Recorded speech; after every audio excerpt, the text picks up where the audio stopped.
ఎందుకురా అవసరమా? ఇలాంటి కాన్సెప్ట్ మూవీస్ ఎన్నొచ్చినా, ఎన్ని తెలిసినా కూడా రియల్‌గా బయట జరుగుతుంది మన మీద ఎన్ని స్కామ్స్ అనేది ఎన్ని తెలిసినా కూడా మనం అసలు పట్టించుకోము. అవసరమా మనకి ఇవన్నీ? హిసాబ్ బరాబర్. మాధవన్ గారు మెయిన్ లీడ్‌గా యాక్ట్ చేసిన యాక్షన్ కామెడీ డ్రామా అంటే థ్రిల్లర్‌గా అయితే ఉంటుంది. చాలా అంటే చాలా బాగా అనిపించింది. అంటే మంచి కాన్సెప్ట్ మూవీ. బట్ ఎవరు మనం పట్టించుకోము కాబట్టి పెద్ద పర్లేదు, వన్ టైం వాచబుల్ అనిపించింది. ఇంకా బేసిక్ స్టోరీలో ఏంటి, అసలు కాన్సెప్ట్ ఏంటి, సినిమా ఎలా ఉంది సింపుల్‌గా చెప్తా. ప్లీజ్ ఈలోపు ఒక లైక్, ఒక సబ్స్క్రైబ్ కొట్టేసండి. కొట్టేశారు కదా, థ్యాంక్ యూ.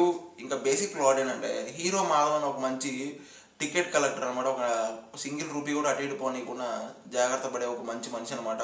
అతను ఏంటంటే అన్ఎక్స్పెక్టెడ్గా తన బ్యాంక్ అకౌంట్లోంచి మనీ అనేది మిస్ అవుతుంది అనమాట. 27 రూపీస్ సంథింగ్ చిల్లర. అది మిస్ అయితే మనోడు ఏం చేస్తాడు, బ్యాంక్కి వెళ్ళి ఫైల్ కంప్లీట్ చేస్తాడు అనమాట.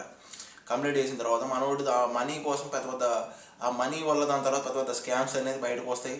ఆ స్కామ్స్ ఏమేమి స్కామ్స్, ఎంత పెద్ద స్కామ్స్, ఎంత మనీ, అవి అసలు ఏం జరిగింది, ఆ స్కామ్స్ కోసం మనోడు ఎంత పోరాడిండో, చివరికి తనకు జస్టిస్ వచ్చిందా రాలేదా అనేది బేసిక్ ప్లాటు.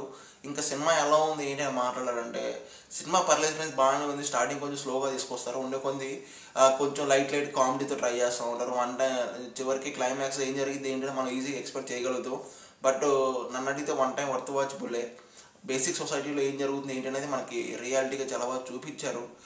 ఇందులో ఇంకా మాధవన్ గారు పర్ఫార్మెన్స్ మాట్లాడాలంటే అతను చాలా బాగా యాక్ట్ చేశాడని చెప్పాలి లిటరలీ. ఇంకా సినిమాలో వీళ్ళ అశోక్ క్యారెక్టర్లో యాక్ట్ చేసిన అతను ఇందులో మెయిన్ లీడ్గా విలన్ రోల్ అయితే యాక్ట్ చేశాడు. తను చాలా బాగా యాక్ట్ చేశాడు. ఇంకా నాకు ఈ సినిమాలో తెలిసిన వాళ్ళు అయితే ఎవరు లేరు, వీళ్ళిద్దరు తప్ప. ఇంకా ఈ ఓవరాల్గా సినిమా అయితే తెలుగు డబ్బింగ్ కానీ, బ్యాక్గ్రౌండ్ స్కోర్ కానీ, విజువల్ ఎఫెక్ట్స్ కానీ ప్రతి ఒక్కటి ఓకే ఉంది. One time వాచబుల్లే.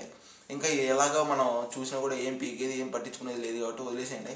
ఇంక ఈ సినిమాకి ఓవరాల్గా నా రేటింగ్ అది ఇక్కడ ఇస్తున్నా చూసేయండి. ఇంకా ఒక లైక్, ఒక సబ్స్క్రైబ్ కొట్టేసండి. కుదిరితే ఒక లైక్, ఒక కామెంట్ కూడా చేయండి. ఓకేనా? Thank you.